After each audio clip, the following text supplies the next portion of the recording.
and a very warm welcome to Game On, your one-stop destination for all the latest from the world of sports. I'm Neha Bhardwaj-Alter. It's the final dress rehearsal before the biggest cricketing event of the year. It's the last chance for two of the top contenders in the World Cup, hosts India and Australia, to fine-tune their squads as they square off in a three-match ODI series. And the first ODI of that series is to be played today in Mohali. Vedam Jaishankar is here with us in this build-up. There is also Chetan Narula on the show. Both, of course, know the importance of this series, but I'm sure both of them also agree that just maybe India have rested too many players and have risked losing the series, which might impact their momentum. So let's go across to Vedam Jaishankar and Chetan Narula. Hi, guys. It is a big series. The significance of this series is huge, despite the fact that, yes, there is a larger goal with the World Cup, which starts in 2 weeks from now.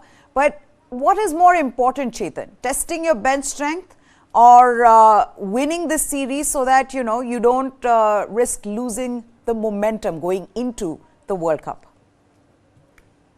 Well, Neha, I think it's important to win the series as well, because the word you said, momentum, that's very important. If you lose the series against the team which is going to be your first opponent in the World Cup, that doesn't really bode too well. So you're right. India probably have rested a few too many players.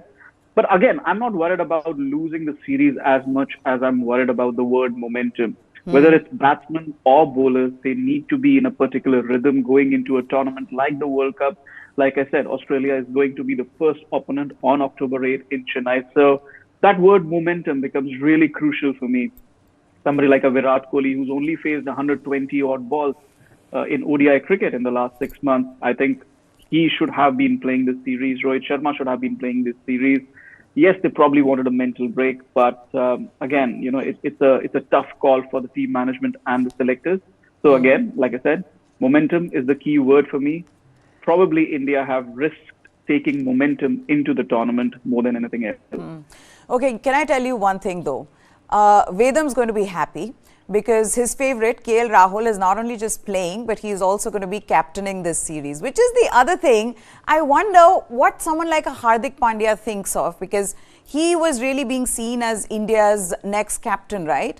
And suddenly he gets rested from this series, Vedam, and KL Rahul comes back in, elevated to captaincy just when he's trying to make his comeback.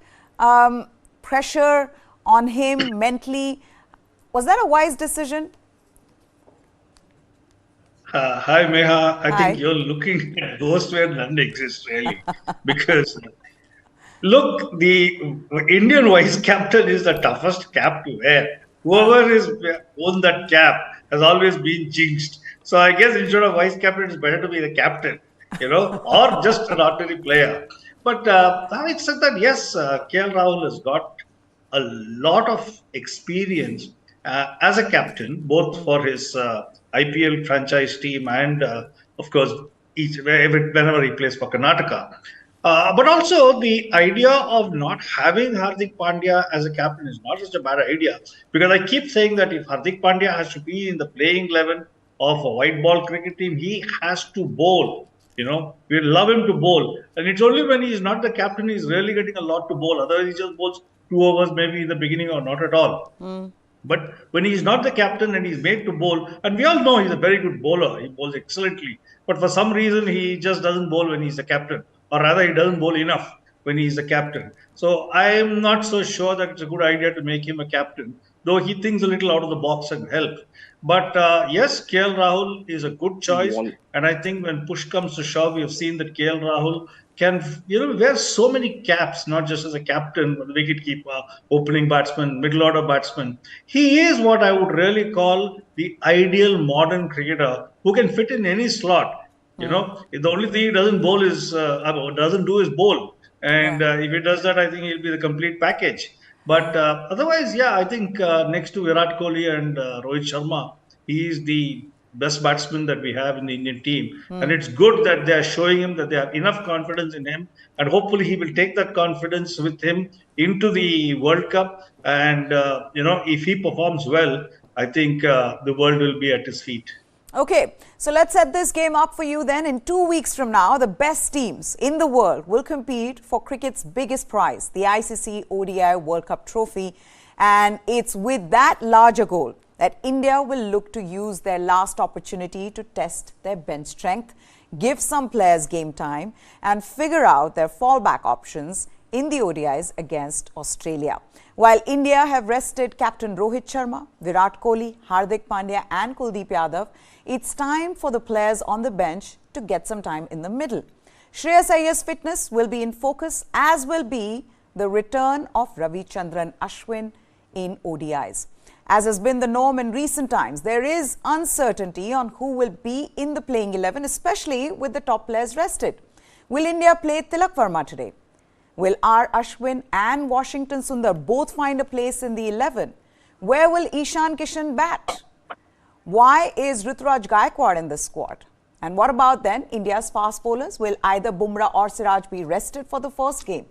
While India figure out the answers to these questions, Australia have their own issues to sort out.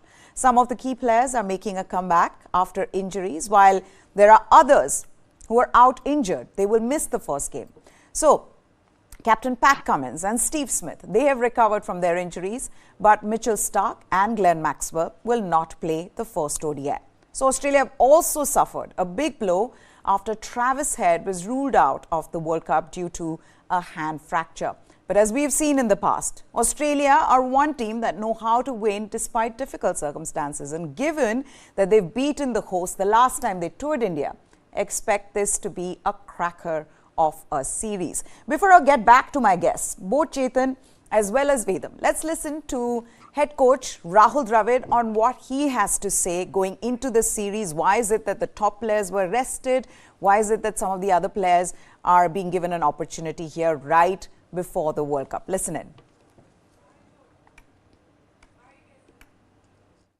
I think it gives us an opportunity to be able to, ensure that there are some players in our team who probably need the game time, who need time coming off a little bit of injuries and time away from the game. So for them, it would be nice to have these games in the lead up to the World Cup. And there are some other players who've been playing a lot of cricket for us who we'd like to give some breaks and maybe rotate them a little bit and see how it goes. So it's a mix of both. I think it's one of those series where, I think, certainly with our fast bowlers, and we've already maybe in the team, you've seen with the team, some of the boys are not playing the first two games. So we'll also rotate our fast bowlers a little bit. But there are some other guys, it would be nice that we're having these three tough games to give them the opportunity to be able to play three tough games before the World Cup.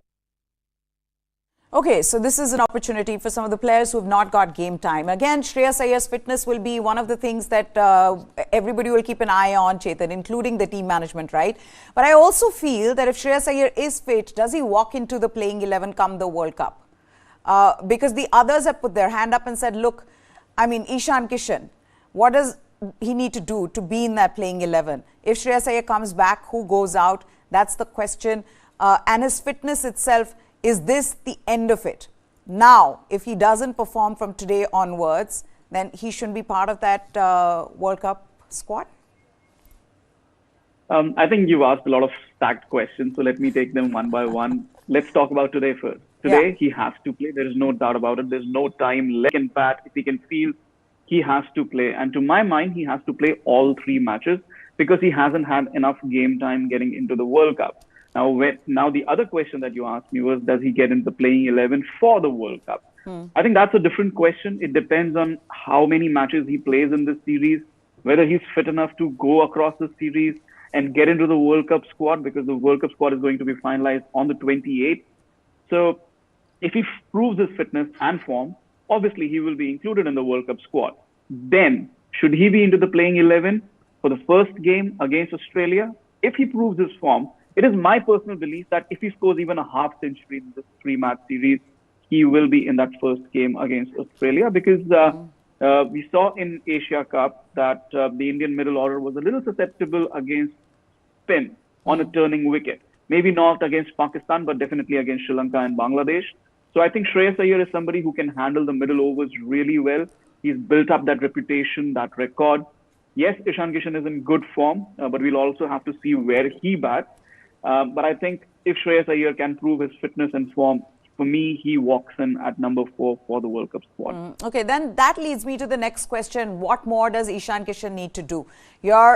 He was opening, you made him open in the West Indies, Vedam. He gave you runs. You said come down in the middle order. During the Asia Cup, he still gave you runs. Now, in this series, in all probability, he's again going to open with Shubman Gill. And I wonder what must go on in his mind. I mean, it cannot be easy when you know that if somebody comes back from an injury, you're going to sit out despite consistently performing. And that must break a person's confidence. Not really, I think he knows the game. They're just places for 11 people.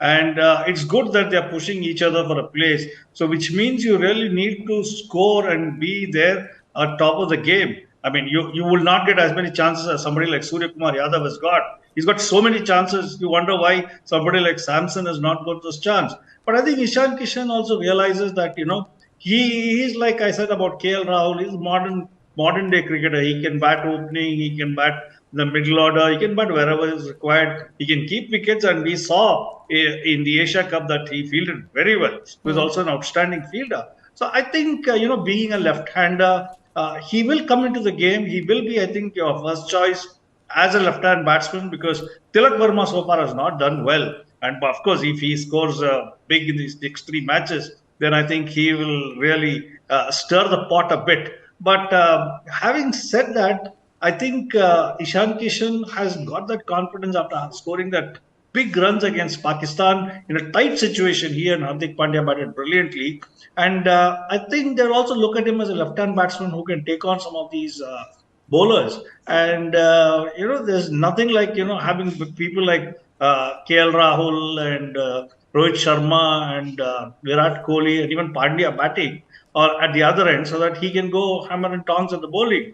I think his role will be set, and he is somebody who can really whack the ball, and we'll have to see how they use him.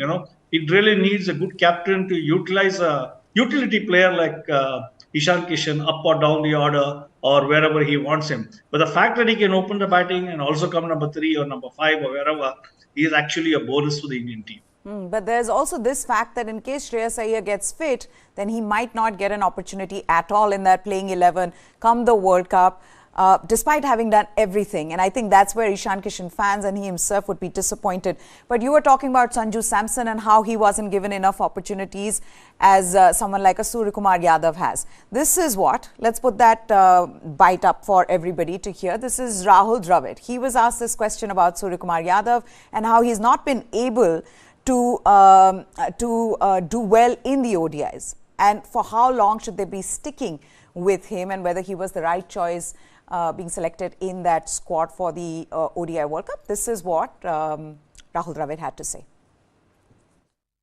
I don't think he firstly needs to worry about the 27th. I mean, that's not thing. We've picked our team for the World Cup and Surya is in it. We made that decision to do that, and we completely back him.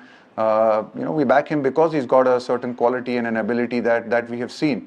Yes, I know we've seen it at the moment in T20 cricket, but we know the kind of impact a player like him can make batting at 6. He can change the course of a game. So, we've completely backed him. It's been very clear about that. There's been sort of total clarity on the fact that we're completely behind him. And we know that, hopefully he'll be able to turn it around. And these 3 games, again, he is someone who will get these 3 games and at least the first couple certainly to be able to again develop and keep growing on his journey as a one-day cricketer. But in terms of selection, no, I think we made our decision. I don't know how to react to this. Whether one should feel, one should feel happy about the fact that, someone like a Suryakumar Yadav's given that opportunity, that backing from the captain and the coach, which I think players really would love to get, that kind of, have that luxury. But having said that, Chetan, what you're also doing is that in case Suryakumar Yadav does come in, in case somebody gets injured in the middle order and he has to come in the playing 11, you wonder whether with this kind of form, he can be of any help in that team. And that's why I don't know how to react to this. So there are like two emotions there. Do you feel the same, or do you feel differently about this? No, I feel differently about it. I think, in any World Cup squad, there's going to be one player where the captain gets his say. The one player where the captain says, "Oh, listen, my World Cup squad is incomplete without this player." Why? It's not about statistics with that player. It's about the potential. It's about the ability. It's about on his given day, in a certain situation, what that player can do. And in that particular situation, the past form, it becomes irrelevant. What he can do in that situation, that's actually more important. And to me, one moment actually, Meha, stands out, because when the World Cup squad was being announced, when Suryakumar Yadav's name was called out by Ajit Agarkar or whoever was announcing the name, Rohit Sharma pumped his fist. That shows the confidence and the belief that Rohit Sharma carries in Suryakumar Yadav, and obviously the belief with which he's taking Suryakumar Yadav in that World Cup squad. Now, we won't see Suryakumar Yadav playing too many games. He will only be playing specific games, and let's not just say he'll come in because of injury. He might come in for a specific purpose against a specific opposition. He will be used at that particular role, number 5 or number 6. He'll be given 15, 20 overs to bat unless and until there's a top order collapse. So I think there's a very, very particular role that has been assigned to Suryakumar Yadav. And in that particular role, the past results, the form he's carrying, that really doesn't matter. For me, it is an obvious call. Suryakumar Yadav in the T20 in the ODI World Cup squad. Yes, people will say, okay, Sanju Samson has these many stats, these many runs, this and that. It's just about the confidence a player inspires in the captain, in the coach, in the selector, that in this particular role, who can deliver. And to my mind, 99.99% times, they will opt for Suryakumar Yadav ahead of Sanju Samson or anybody else. So for me, this is a very, very clear selection, and I really do not have any doubts over the selection. I feel sorry for Sanju Samson. He has reasons to be disappointed. He needs to feel sorry for himself. He's better in terms of statistics, and I know you're now going to say, oh, the numbers don't tell you the full story. But bottom line is that Suryakumar Yadav's numbers are terrible in ODIs, and no one can deny that. I agree that there are times when the captain just looks at a player's potential more than his recent form. But just coming back to how important this series, and we were talking about this, Vedam, right at the beginning of the show, right? Because India would want to win this series and continue with that momentum going into the World Cup. Can this team, without Virat Kohli, without Rohit Sharma, without Hardik Pandya, beat this Australian side? Well, Suryakumar Yadav, who got 3 zeros the last time they played against Australia, he's got a chance now. These guys are not around. So he has to put up his hand and say he's the guy they're looking forward to. And so was Shreyas, Iyer, Ishan, Kishan, KL, Rahul. I mean, it's a great opportunity for them to step up and say, yes, I have it in me. Forget about statistics, use statistics only for some players. Don't use statistics for some of us. We will continue playing as we are. And this is a great opportunity to show that, you are the person that the whole country has been waiting to come forward to. Because, see, all said and done, Australia is also not a great side at this moment because of the injuries and other things. But what Australia has going for them is they have played a lot of cricket in India, especially with the IPL and a whole lot of other things. I think some of their top batsmen and bowlers are playing close to 15 to 20 matches a year in India. So India is no longer the mystery pitch or the mystery country for them. They're getting used to it. So even in a weak Australian side, still has a lot of depth in batting. And even their bowling can be pretty, very useful. In fact, not just pretty useful. So for the rest of the second 11 or whatever you call the second string of batsmen that we are looking at, really except for Rohit Sharma and Virat Kohli, maybe Pandya, the rest of them are there and they have to show that they have the ability to take this team forward. It will also do a world of good for the team management and the selectors if these players can pull off. I would have liked it to see that they are there in all the 3 matches rather than selecting them just for 2 matches, which means you're not sure that you need to give some game time for the others for the 3rd match. But having said that, I really look forward to the batsmen like Suryakumar Yadav, Shreyas Iyer, KL Rahul, Ishan, Kishan, and even Tilak Verma coming good. And if they come good, yes, the team is that much more enriched. And that's what we're looking for before the World Cup.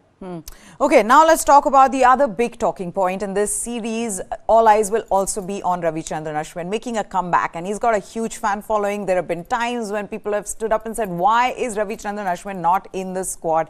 Of course, this was the World Test Championship finals, but now what has happened is that he's come into the ODI mix. He's played only 2 ODIs in the last 6 years, but suddenly everybody is talking about this, and whether that can be a masterstroke for this Indian team come the World Cup. These 3 ODIs is where Ashwin gets to show what he can do.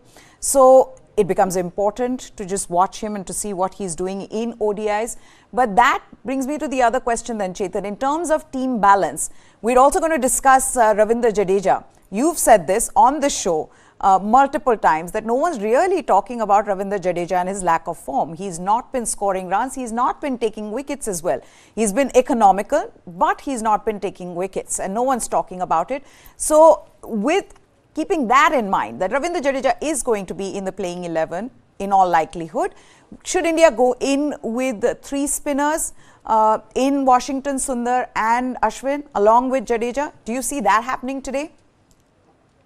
Meha, it's a tricky one because we are playing this game in the last week of September, and technically that's the first week of the new season. It's going to be a very, very long season. The pitches are going to be really fresh. The square is going to be really fresh. What happens in Mohali when the square is really fresh? The ball really comes onto the bat. It's not going to be too pace. The batsmen are really going to have a good time. That's just what we have seen in the past. What happens today could be something different. But just based on what happens in the past, you can't play 3 spinners on that track. Not in the first game of the season. Unless and until India is like, we are adamant, we want to play 3 spinners because it's a shootout between Ashwin and Washington Sundar for us. Unless and until that situation comes through, they have to pick 2 spinners. Now comes the question, what do? Do you drop Ravindra Jadeja? You can't drop Ravindra Jadeja. He may not be in the greatest of form, but you're taking him to the World Cup. You need to give him these 3 games to recover his form, whether it's batting, bowling. And then what do? You have to pick Ravichandran Ashwin because they may have picked Washington Sundar for the Asia Cup final, but the noise that is coming out of that Indian dressing room, whatever the captain is saying, the coach is saying, the selector is saying, they want to take Ravichandran Ashwin to the World Cup. There is no doubt in my mind. They're just not sure. They're just not sure where he is. Like you said, he's just played 2 games in the last, 6 years, which goes to show that Indian cricket tried moving on from Ravichandran Ashwin in white ball cricket, but it has not been successful in doing that. So they really want to take him to the World Cup. I hinted towards this selection even before the Asia Cup. If you remember, I said this on the show that they want an off spinner in the team, and they wanted Ravichandran Ashwin. They want him desperately to play in the World Cup. It's just a question of how it comes together for them, how they think about leaving out Washington Sundar or Akshar Patel at this late stage. Speaking about today, I think it has to be just 2 spinners, but unless and until India is adamant, they'll probably pick 3. So you think that they'd go in with Ravichandran Ashwin if it was 2 spinners today? I mean, if they have to. They have to. And that's another problem because 2017, like I said on the show, you're back to the spin attack of 2017, which was not picking enough wickets in the middle order. And now you're repeating that same problem 6 years later. I'm not happy with it, but, what can you do? Okay, so while everybody wonders whether Ravichandran Ashwin's, this U-turn by the Indian team management on Ravichandran Ashwin will augur well for India come the World Cup, if he finds a place in that World Cup squad, this is what Rahul Dravid had to say when he was asked this question about Ravichandran Ashwin. Listen in. Having someone of Ashwin's experience to come back is always good for us. Look, I think someone like Ashwin provides you that experience, that ability to be able to also contribute with the bat at number 8, and is someone that we've always thought of that in case there were certain injuries or in case there was certain the opportunity opened up, then he was someone who was definitely always a part of our plans, to someone that we would consider, knowing fully well that someone of his experience probably, I know hasn't played a lot of one-day cricket over the last bit, but someone of his experience probably can deal with that really well. Which is my thing. I know that Chetan has very strong opinion on this about Ravichandran Ashwin. Jamie also on the show said that, look, there is no way you can take Ravichandran Ashwin to the World Cup. But it's not such a bad idea. I said this that day and I'm saying it now. Who knows these conditions better? He's a master tactician. We know that he's going to have plans for every team, every batter. He can bat. That Rahul Dravid talked about that at number 8 he can bat. He can also bat against spinners in these conditions. So, the only problem could be where do you hide him in the field? But that's the only thing. So, you can see him playing a couple of matches, especially where, the conditions are favoring spin. Do you agree? See, what happens is there's a world of difference between T20 cricket and ODI cricket. And the world of difference really is that in ODI cricket, you have only 4 fielders outside between the 11th over and 40th over. If Ravichandran Ashwin, an off spinner, is going to bowl to a right-hand batsman, he definitely needs a long on, a deep mid wicket and a square leg. So what is he left with? It's just a long off. That's the only thing that he's left with. So that has been the challenge. How to get an off spinner to bowl to right-handers. So if you're having a team, your opponents, if you have an opponents which are packed with a lot of left-handers, yes, bringing an off spinner would definitely be a very handy tool. So that's the basic difference, really. If Australia had Travis Head, then Ravichandran Ashwin would have been a great asset. Now I don't know. I think there's just Warner. I don't know if there's a second left-handed batsman there. So, this series doesn't matter because Ashwin, the bowler, we know he is definitely a capable bowler. But is he capable in ODI cricket or is it in T20 cricket? ODI cricket rules have changed the last 5-6 years. They are allowed just 4 fielders and out. And that is why you need wrist spinners and, people who take the ball away from the bat, the right-hand batsman that I meant, to get those wickets. And for a while, Chahal and Kuldeep were doing the job and doing a great job out of it. But, getting an off spinner there, provided the opposition is packed with left-handers, it would be a good idea. Otherwise, you need to pack your side with 6 or even 7 bowlers, or 7 people who can bowl, 7 players who can bowl. You spoke about Ravichandran Ashwin's fielding. Again, it's the same rules, which is a problem. If you keep him in the outfield where only 4 are allowed, he'll have to cover a lot of ground and very quickly. And I'm not sure he can do that at all. And if he's going to field close to the bat, in the inner circle, then he needs to throw himself around, and he is not that type of a fielder either. So I think fielding would be a challenge. I still feel that if the wickets are very responsive and you get left-hand batsmen over there, then Ravichandran Ashwin could be a great asset. Otherwise, the rules of ODI cricket ensure that his effect is actually limited, restricted. Like any off spinner, it's not just him. Any off spinner will have the same problem bowling to right-handers in ODI cricket. That's why the scores also in ODI cricket have become so much more these days because of the 4 fielders in the out rule. And I think Ashwin is actually a victim of that rule. But if you leave him for T20 cricket where he's allowed to have 5 fielders, he would be a great asset. Okay, we'll continue this conversation, but this is something special for all of you. Former UK Prime Minister David Cameron and MD and CEO of TV9 Network, Barun Das, discuss India, geopolitics and the emerging world order. You can catch this exclusive conversation on Duologue tonight at 10 p.m. 2 Indophiles confess their affair with India. Is it fair to call you an Indophile? Very much so. You wrote about China. A local problem is a global problem. It's called global inflation. Who is responsible? And it is Putin's. Duologue with Barun Das featuring David Cameron. World premiere on Connected TV. Tonight at 10.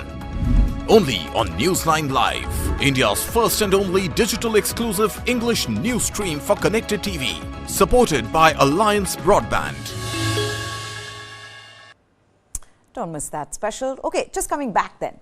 India versus Australia and what we can expect at the toss with these two teams.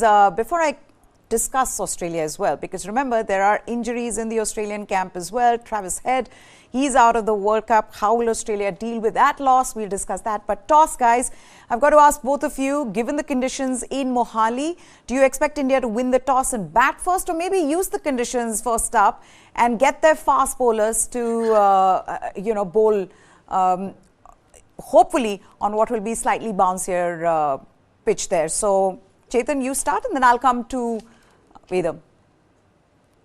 I think India will look to bat first. There's no doubt in my mind. Obviously, you don't want to, if there's a World Cup coming up, you don't want to put your bowlers in the heat out there, the midday heat, 50 overs in the heat. You would want to keep the Australians out there, play the game of attrition ahead of the big tournament. The only doubt in my mind is whether there's going to be dew, because we're just nearing autumn in North India. So that's my only concern, whether there's going to be dew, because if there's going to be dew, then the team batting second will have a definite advantage. Vedam, do you agree with Chetan? India should bat first or bowl? Yeah, no, absolutely. The dew will be a major factor, especially in a ground like Mohali. If it's going to be hot during the day and then lights come on and cool it, there would definitely be a dew. And we know bowling with a wet ball is like bowling with soap, So it's not easy for any bowling team to defend a target. So I would expect that India should chase, given all the right things. But it doesn't matter because all of them are raring to go. And playing 50 overs in this heat shouldn't be so difficult. And we need to toughen out really. And I think it's a good idea to bat second. Okay, so one on my panel says bat first, the other one says bat second. We'll see what happens. But let's now talk about Australia. And what are Australia expecting from this series? They're going to get the conditions. They're going to be playing against what is one of the top contenders come the World Cup. They're going to be taking this seriously. Pat Cummins has come back after injury. There's Steve Smith. He had a wrist injury. He's come back, though Glenn Maxwell and Mitchell Starc, they're missing out from this one, from the first ODI. But Pat Cummins, he was asked this question whether he's fit, and this is what he had to say. Let's put that quote up of Australian captain. He says, "We have plenty of people at different stages. I'm feeling pretty good. My wrist is all healed now and I'm 100% fit." He says, "I'll run around tomorrow and hope to play all 3 games. Hopefully, I'll play every game from here on." So this is Pat Cummins. And the importance really for Australia is to figure out these conditions. Yes, they've been playing here in the IPL, but to get their team combination right, who should be batting at what position, because with Travis Head now getting injured, you wonder where Mitchell Marsh will bat. So that's another thing they'll figure out. But that's one quote. The other one, he talks about the pitches in India. And let's put that quote up as well before I come to Vedam. He says, "I always find Indian pitches pretty similar, whatever time of the year you play. Only difference is the heat.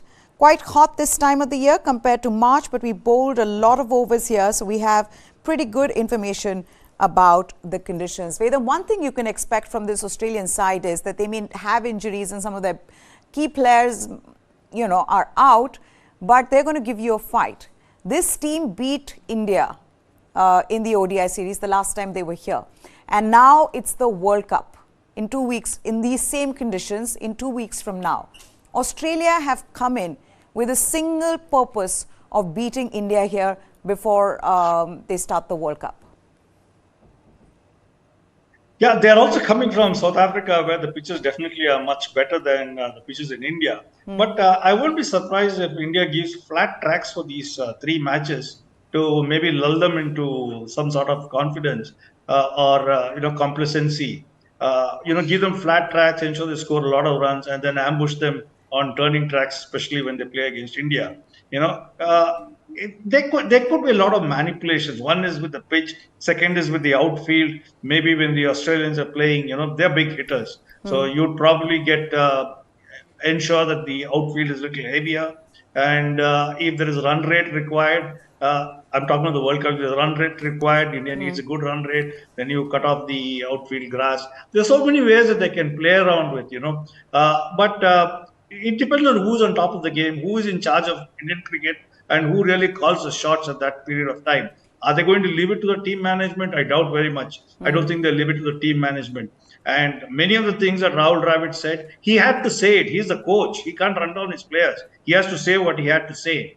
So likewise, when they talk about pitches, they'll only praise the pitches, they'll praise the grounds, they'll praise the outfield. But the real hard work is behind the scenes. For that, you need somebody with a good understanding of the situation, not just of that match, but of the entire tournament. And that's where I think we'll have to see who calls the shots. Is it Jesha who's going to call the shots? Is it going to be Roger Binney? Or is it going to be an entirely different committee? You turn around and say it's an ICC event and ICC will have to be in charge. But ICC does not know about the local conditions. That only the local curator and local groundsmen know best. And I think if left to the right hands, we could play a lot with just the grounds, the pitches and other things. And good point. Cummins may just be in for a big shock. We've already done enough in trying to put the Indian team against the opposition where they get the best of the conditions, right? Chennai, Australia, there's Lucknow, England, except for Dharamshala,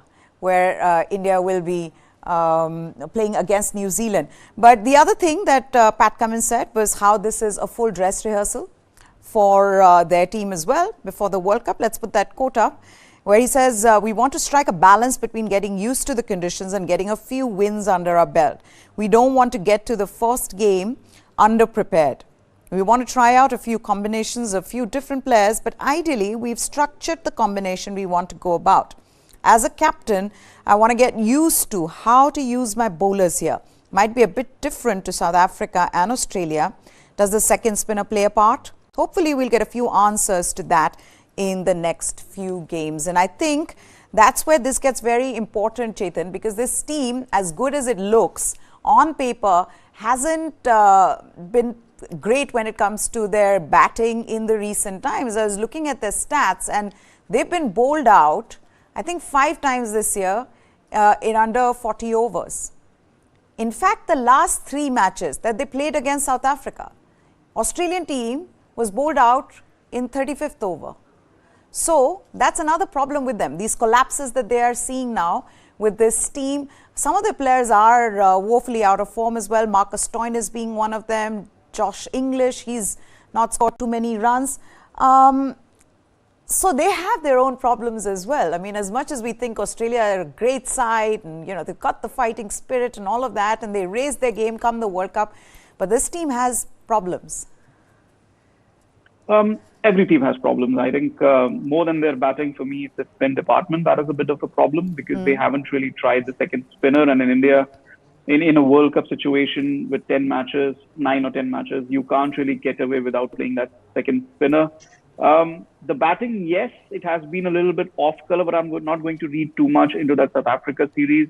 Conditions very, very different in South Africa than they are in India right now. September is not a time to play cricket in South Africa, Meha. It is absolutely not. It's cold, it's chilly. The pitches are underprepared. They're hard deck. South Africans would disagree. No. September, their home season doesn't start until early October. So September was really early. They had to play those games because they had to prepare for the World Cup. That was the series they had to play, and obviously that was a series which was previously missing from the previous FTP because of the pandemic. So it was kind of a preparation, and it also goes to show that they didn't really play their full strength side, despite those I would say decent conditions for fast bowlers. They took their second string attack to South Africa. Now to India, they have brought their World Cup 18. And for me, the conditions being different, I think, like Vedam said, Australians play 14, 15 games a year in India. They'll be much more, comfortable batting in these conditions. So I wouldn't say that, they're primarily out of form. Let's just see how they go in these 3 ODIs. For me, the biggest point for Australia would be how they constitute their bowling attack. Like I said, in South Africa, they didn't pick their first choice fast bowlers. They only played Adam Zampa throughout the series. Apart from that, they tried Ashton Agar once, Tanveer Sangha once, Travis Head bowled a few overs once. So they haven't really tried their second spinner. Now with Mitchell Marsh, Stoinis and Cameron Green, they can give them 15 overs of pace, 15, 16 overs of pace. So that also allows them to play the second spinner. So for me, that is going to be the key aspect of Australia's strategy in these three ODIs. Okay, let's then talk about the likely playing 11 and your playing 11. What do you think India will look to do? Let's start with Vedam and then I'll come to Chetan. I suppose Ishan Kishan will open the batting with Gill. I don't expect KL Rahul to open the batting. Maybe Rahul will come at number 3, I would say. I would actually play... see, the tussle really is between Washington Sundar and Ashwin. At this stage, I'd like to play both of them. But otherwise, yes, Jadeja, the 3 fast bowlers. And we really don't have a really good all-rounder other than Hardik Pandya, medium pace all-rounder. So Pandya is not in the team. So it doesn't matter. We just have to make do with what we have. I wouldn't call Shardul Thakur an all-rounder at all. So I hope nobody calls him an all-rounder. But otherwise, 3 spinners, 3 medium paces. Okay. What about you, Chetan? Shardul Thakur is not an all-rounder, so don't call him that. That's what Vedam He's a bowling all-rounder. Yeah. He's a bowling all-rounder. I mean, he can on his day, he can. This is can going hit the a few same bits and big pieces. ones. Bits and pieces player way, Vedam. I hope Shardul Thakur does not hear this. But yes, what's your playing 11, Chetan? For me, Shubman Gill and Ishan Kishan have to open. I don't understand what Ruturaj Gaikwad is doing in that squad. So for me, Shubman Gill and Ishan Kishan to open. Tilak Verma at number 3, Shreyas Iyer 4, KL Rahul 5, 6 Suryakumar Yadav, 7 and 8 Jadeja and Ashwin. 9 could be either Shardul or Washington Sundar, depending on what the team management wants to do. And then either Bumrah or Siraj. Only one of them can play because I want Shami to play all these 3 games. So 2 pacers, 1 bowling all-rounder in Shardul or Washington, and then you have to play two spinners, Ashwin and Jadeja. The big problem here is India will have only 5 bowlers, and that's the importance of Hardik Pandya and why he's not playing the series, or at least the entire series, because you can't risk Hardik Pandya's fitness at this point in time. He brings that balance to this ODI squad. I tried. You can't pick 6 bowlers today without hurting your batting, and that's all down to Hardik Pandya's absence. Absolutely, and then that obviously impacts the balance of this side, and that has been the problem, right, with this team, when they keep saying, especially because your bowlers are unable to bat, unlike in other teams, your bowlers right down till number 10 can bat, especially teams like England and Australia. But this is what we have, and this is what we make do with. Thank you so much, gentlemen, for joining us here. Chetan Nirula and Vedam Jaishankar. This is it then on the special News 9 Live is what you need to subscribe to for all the latest from the world of sports. It's India versus Australia first game, which will begin at 1:30 p.m. today in Mohali. We'll get you all the latest from this series and from the Asian Games as well. For now, goodbye. Thanks for watching.